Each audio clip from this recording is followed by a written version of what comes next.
with this is the same day as the previous video. Quick update. I just had a chat with my enclosure supplier. He made it clear to me that there is no real need to send him a PCB, right? And I could have figured that.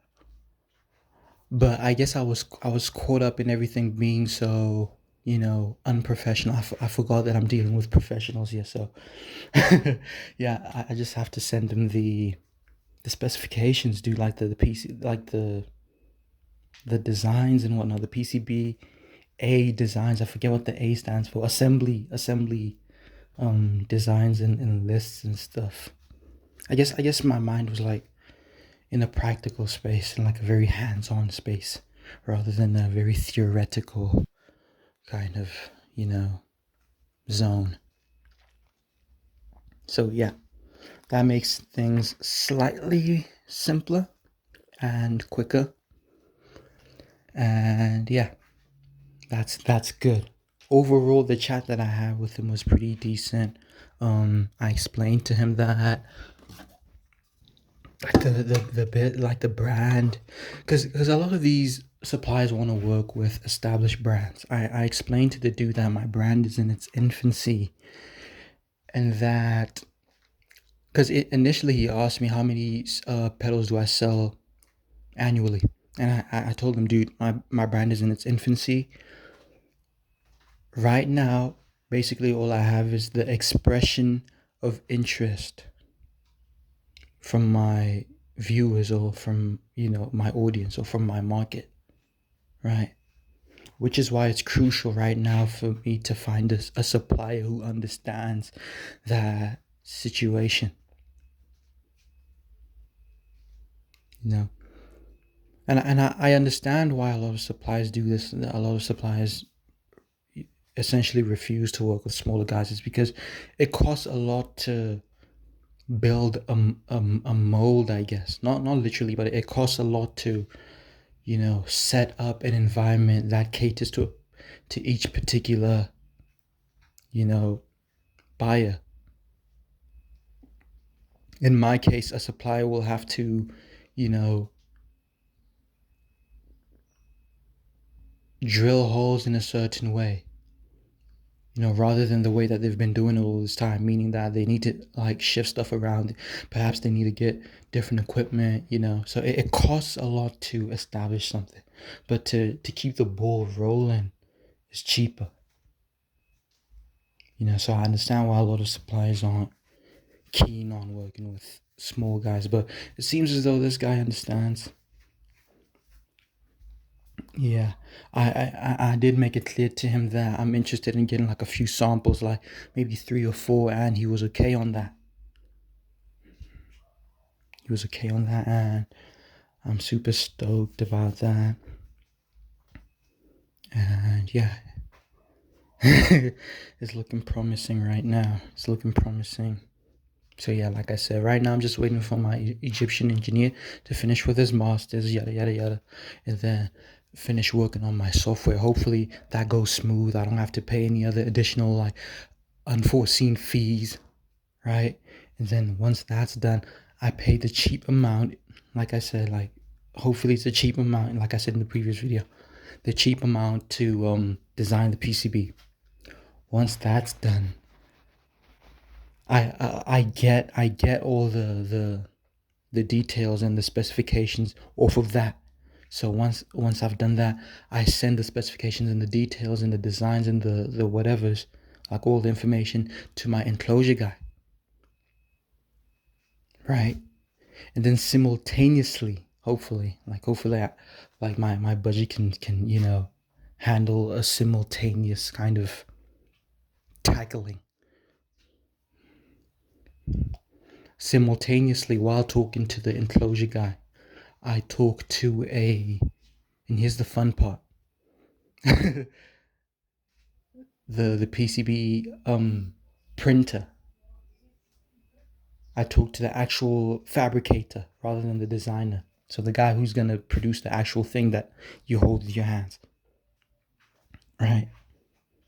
And it's fun because I can either do this abroad or I can do this locally. so I don't have to stress a whole lot. Because when everything's abroad, you get to stressing.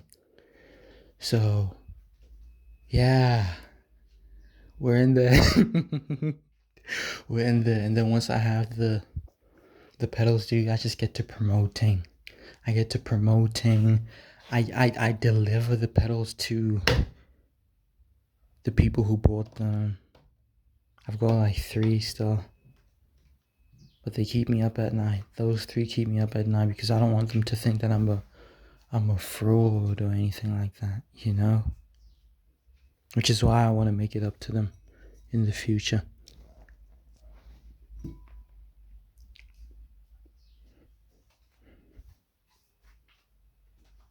Yeah. It's looking doable. It's looking possible. I think I'm past the point where I need to pay the great amounts of money. The only aspect of this that I'm fearful of is the enclosures, because fabricating, I don't think everyone does fabrication, right? So obviously if there's like a large supply, then the prices are lower because everyone's doing it, right? Yeah, the only thing I'm fearful about is the enclosures. But the supply guy seems like very reasonable, you know? Very reasonable, dude. I just hope that I can pull this off. Yeah. In other news, I'm not sure if I said this in the previous video, but then this morning, I think it was after I recorded the initial thingamajig. The lady who's buying my Vegeta drive, she texted me and saying, "Yo, the guys are gonna pick up your pedal today." So I was like, "Okay, cool. I'll be ready for that." And then yeah, in a couple of like two weeks, like 1.5 weeks, 2 weeks, I'll receive the funds. And yeah, hopefully in that time I get, other leads to, bands. Because that's how I've been surviving, dude. Just like one lead after the next. Just like, just barely keeping my head afloat until I reach the shore. It's all very exciting. It's all very exciting, and yeah, it's legit, dude. It's legit. It's actually happening, you know. And as I'm like establishing this brand or whatever, tensions in the home just keep rising and rising, and I'm only getting older and older, you know. Yeah, I just hope this is my big breakthrough.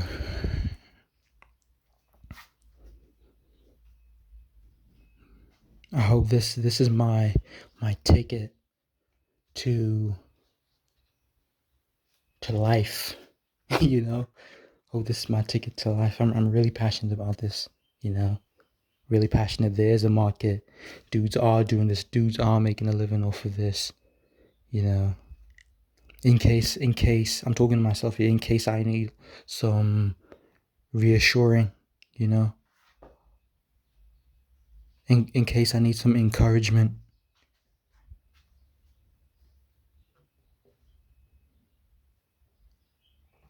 Yeah, it's possible.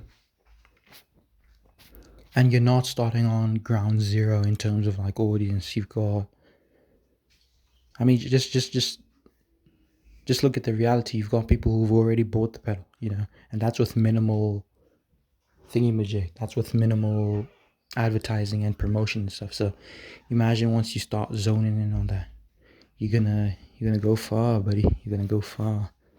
I just hope that people, go back and listen to these, whether I've succeeded in my endeavors or whether I've like passed on or something like that. I just hope that people go back to these videos and just listen to what I had to say, and you know just listen to how I thought as a 23-year-old boy. I'm not even gonna call myself a man, you know. Thanks for listening.